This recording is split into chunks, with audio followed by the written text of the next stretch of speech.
안녕하십니까. 신주식인 정인태입니다. 저는 국립한국복지대학교 특임교수를 역임했습니다. 네, 비자만 나오면 도망, 노총각 국제결혼 실태. 안타까운 일이 아닐 수가 없어요. 지금 네, 비자만 나오면 도망, 노총각들 국제결혼 실태 서울신문에서 보도를 했는데요. 네, 근본적으로 매매혼에 가깝다. 네, 결혼 이민 비자는 취업 제한이 없다. 이렇게 주제를 정했습니다.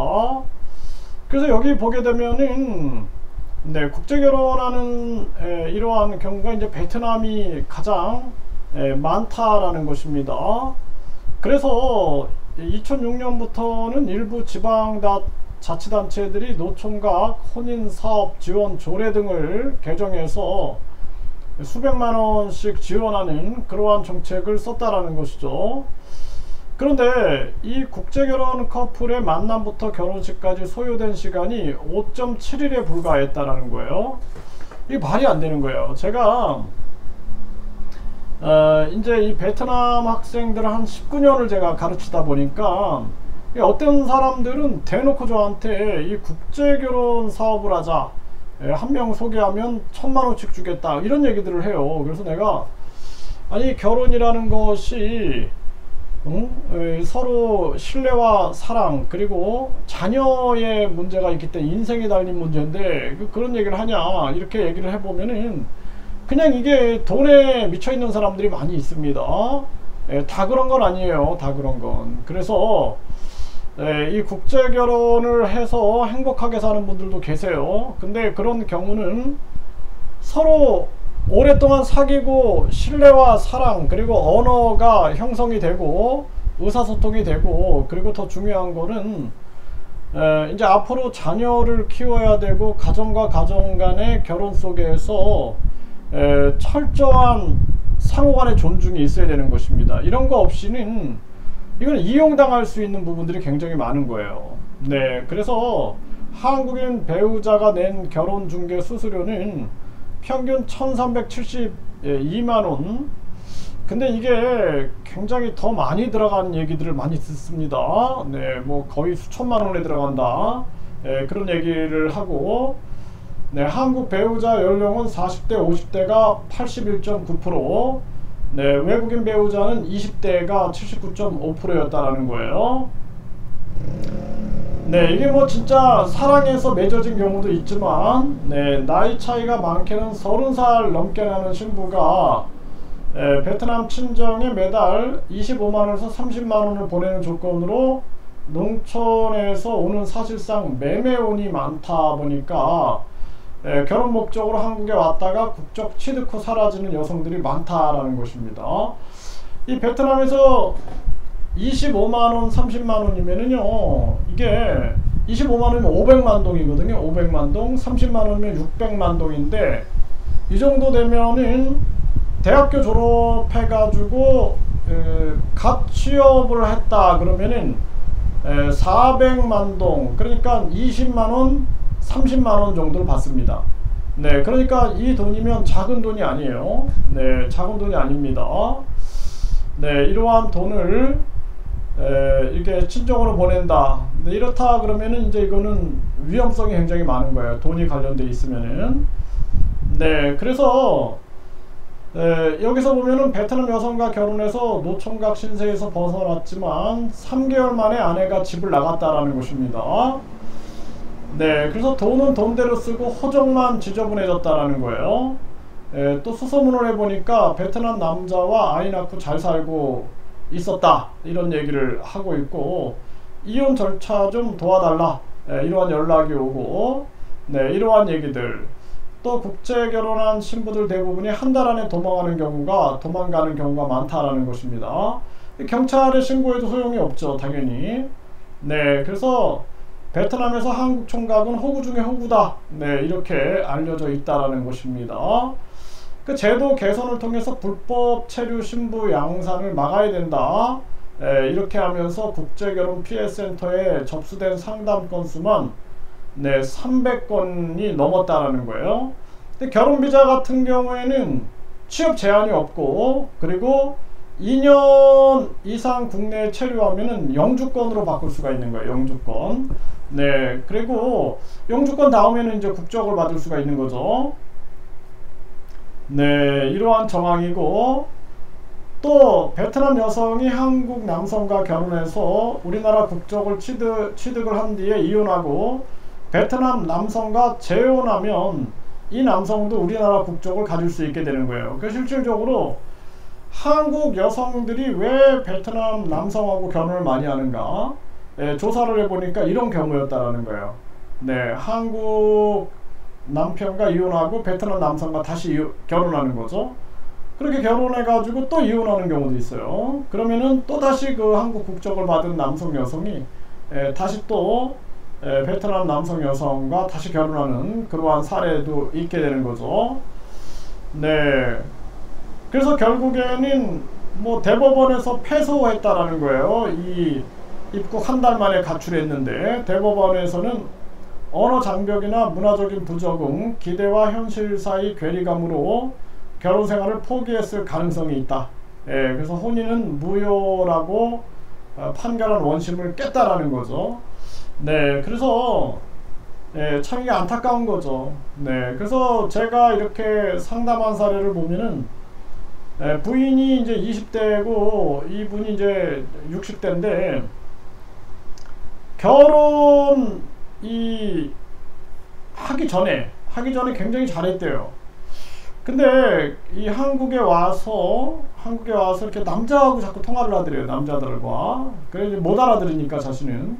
그래서 이제 그러지 말아라 이렇게 자꾸 하니까 이제 이렇게 뭐 말싸움하고 그러면은 녹음을 하고, 그리고 결국에는 이렇게 또 이제 뭐 손찌검이 있었나 보죠. 그러다 보니까 이런 게 또 촬영이 되고, 그래가지고 이혼 당해가지고 수수료 위자료 물고, 그리고 이혼했다, 돈만 날렸다, 뭐 이런 얘기를 해요. 그래서 내가 이거 자체가 잘못된 거다. 서로 뭐 나이는 서로 사랑해가지고 극복할 수는 있지만 진짜 사랑을 해서 결혼한 건가, 이거 되돌아봐야 된다. 그 문제는 이거는 진짜 인과응보인 경우도 굉장히 많습니다. 네, 그래서 실제 피해를 입은 경우도 많고, 이혼을 위해 브로커와 짜고 가정생활을 전혀하지 않고 남편의 욕을 녹음하고 가족폭력으로 신고하는 수법을 쓰고 있다. 이런 경우가 굉장히 많은 거죠. 네, 그래서 남편에게 귀책 사유가 있으면은 2년만 지나면 새로 외국인과 재혼할 수 있다는 거죠. 근데 이 경우에 한국 남자는 5년 동안 국제 결혼을 못 한다는 거예요. 네, 그래서 대만 같은 경우에는 출입국 관리법을 개정해서 상업적 성격의 국제결혼 중개업을 제한하고 비영리 사단법인 등의 국제결혼 중개만 허용하는 정책을 2009년부터 시행하고 있다. 이렇게 나오고 있는데, 이거 다 떠나서 서로 사귀지 않고 이거는 위험한 거예요. 위험한 거. 그래서 제가 아는 분도 60대인데 이 30대 여성하고 교제를 한 거예요. 했는데 뭐 집도 지어주고 뭐 또 차도 사준다 그러고 막 그러더라고요. 그래서 뭐 물론 서로 사랑하면은 뭐 그럴 수 있는 거죠. 근데 나중에 위험이 있을 수 있다라고 얘기를 해줬는데, 네, 결국에는 연락이 끊겼다라는 거죠. 네, 연락이 끊기고, 그러니까 그 막 가슴 아리를 하더라고요. 가슴 아리를. 네, 그래서 서로 충분한 교류를 하고 집안도 가보고, 그리고 어떤 조건, 뭐 돈을 얼마씩 보내야 된다, 이런 조건이 있으면 안 되는 거죠. 서로 사귀어가지고 언어도 통하고 진심으로 신뢰가 생기지 않으면 안 된다. 최근에 어떤 분이 저한테 이 국제결혼 이 중개업자한테 속았다. 네, 베트남 사람인데 고소하고 싶다, 이런 얘기를 하는데 고소가 사실상 힘들어요. 네, 사실상 힘듭니다. 그래서 저는 제가 그 나라에서 거주증을 가지고 살면서 제가 이 고소를 한 적이 있어요. 또 이거 도저히 안 되겠다, 이 사람은 처벌을 해야겠다 해갖고 고소를 한 적이 있는데, 그래가지고 이 법정에 이렇게, 여기 보면 이제 제가 베트남 법정에 이렇게 서 있는 모습인데, 근데 이 베트남 변호사들도 믿을 수 없고 그래가지고 결국에는 변호사도 선임 안 하고 혼자 경찰 조사 그 이제 통역하는 제자 그 통역 도와주는 제자가 있어가지고 그 통역하는 제자하고 이 뭐 경찰 검찰 뭐 재판까지 다 받아봤는데 일주일에 한 번씩 가가지고 직접 써야 돼요. 직접 우리처럼 경찰들이 다 쳐주고 도장만 찍는 게 아니라 직접 써야 되기 때문에 이거 뭐 거의 뭐 1년 2년이 가버립니다. 네, 그렇기 때문에 거기 거주하면서 하지 않는 이상 방법이 없고, 그리고 베트남에 한국 그 변호사들이 있어요. 그 한국 그 로펌들이 있는데 그 한국 변호사 자격증이 그 통하지가 않습니다. 베트남에서는. 그래서 베트남인 변호사를 선임을 해야 되는데 이것도 마찬가지겠죠. 경찰 국가, 그러니까 공안 국가잖아요. 거기서 1인 공산당 체제 사회주의 국가에서 쉽지 않은 거예요. 이거는 일주일마다 계속 가는데 배보다 배급이 더 크죠. 네, 거기서 거주하면서 그 재판을 한다는 게 이거 쉽지가 않은 거예요. 그래서 저도 뭐 그래서 1심에서 상대방이 2년 징역이 나왔는데 제가 항고 안 했어요. 원래 한 10년 떨어져야 된다. 저를 살해하려고 했기 때문에 집에 침입해서 돈도 훔치고 했기 때문에 이거 한 10년 나올 거다 그랬는데 2년밖에 나오지 않았지만 내가 항고를 포기했어요. 왜냐면 너무 힘든 거예요. 너무. 아 진짜 포기하고 싶더라고요. 가서 계속 그 하루 종일 앉아서 써야 되고 뿐만 아니라 덥잖아요. 덥고 또 계속 지치는 거예요. 막 경찰, 검찰, 뭐 재판까지 막 가서 너무 지치고, 그리고 재판도 공정하다라고 신뢰할 수 없고 변호사들도 신뢰할 수가 없는 거예요. 변호사들 계속 장난치고, 그래서 이 뭐 고소하고 싶다 이런 분이 계신데 불가능하다라는 말씀을 꼭 드리고 싶습니다. 네, 그 쉽지 않은 일이에요. 네, 그 비자를 만들어서 거주하면서 그 재판 때문에 있다가 살해당하는 경우도 있겠죠. 저도 여러 번 독살, 2번 독살 경험이 있었고 여러 번 살해 경험, 그리고 뭐 감시, 계속 사람들이 쫓아다니면서 감시받는 그러한 상황들. 그래서 그런 거를 권유해드리고 싶지 않다 이렇게 말씀을 드립니다.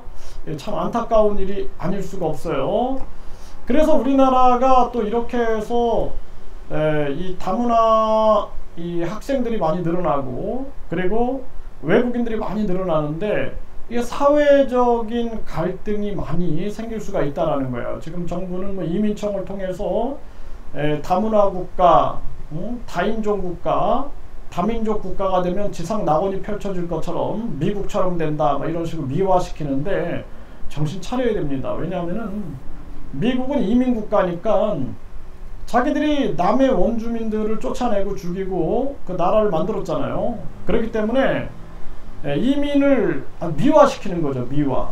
그리고 소수의 지배자들만 부를 누리고 가난한 사람들은 양극화가 엄청 심해갖고 무척 가난합니다. 네, 그 거기에 미화에 속으면 안 돼요. 그래서 지금도 한국을 다민족, 다문화, 다인종 국가로 만들어야 된다, 뭐 이렇게 주장하는 사람들이 많은데 정신 차려야 되는 겁니다. 네, 미국의 논리와 한국의 논리 다르다라는 거예요. 제가 이렇게 얘기하면 또 빨갱이라고 얘기하는데 나는 반공주의자예요. 반공주의자. 예, 그래서 이 소수, 이 좌파나 우파 논리로 나를 진단하지 않았으면 좋겠고, 그리고 잘못된 걸 비판하면 빨갱이래 다 그냥. 그런 대한민국의 현실이 아주 안타깝다라는 생각을 안 할 수가 없습니다.